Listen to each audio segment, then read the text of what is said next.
Remains of the South African National Defence Force soldiers arrived in Entebbe in Uganda.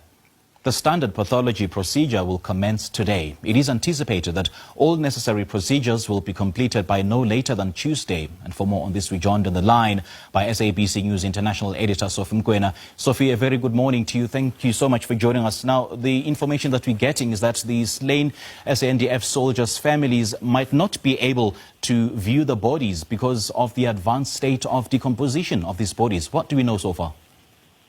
Well, what we do know is that the bodies, the mortal remains have arrived in Uganda, in Entebbe. The test will be done so that there are documents that are a confirmation that this is the right country that is receiving these mortal remains, and also all the procedures as indicated in terms of the laws of that country and processes of the United Nations when we look at repatriation of such mortal remains in conflict area where the UN is involved. And therefore they will be taken to South Africa.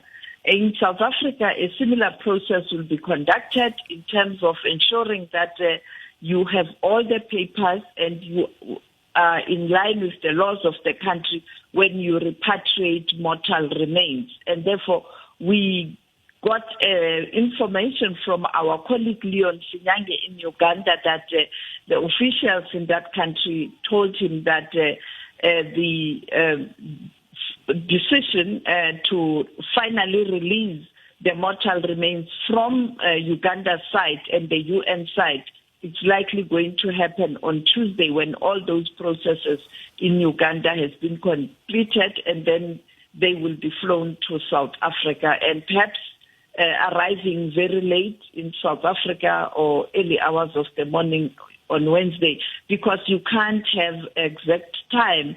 At times there are certain delays. As you saw, transporting the mortal remains from DRC to Uganda, it took so many hours, and therefore they couldn't arrive early as was predicted on Saturday, but they arrived late Saturday afternoon. Do we know what really caused the delays? I mean, was it just logistical bottlenecks, or was there any other issues that we don't know of? It's just logistical problems. As I pointed out, they were being transported using trucks. This convoy was very long, and therefore driving from DRC to Entebbe in Uganda, it's very far. Remember, they even had to pass through the border of Rwanda, and therefore the distance was very, very long. And these are trucks. You also have minibuses with those medical personnel who got injured and some UN staff, and that convoy is long. And therefore, you can't drive at the speed, perhaps, that would have assisted that to cover quite a long distance within short period of time. And therefore driving, and even late in the evening at night, you had to be very careful. You must remember they even had to stop over to refill in some areas. And therefore that traveling or that driving is what has delayed the process. The mortal remains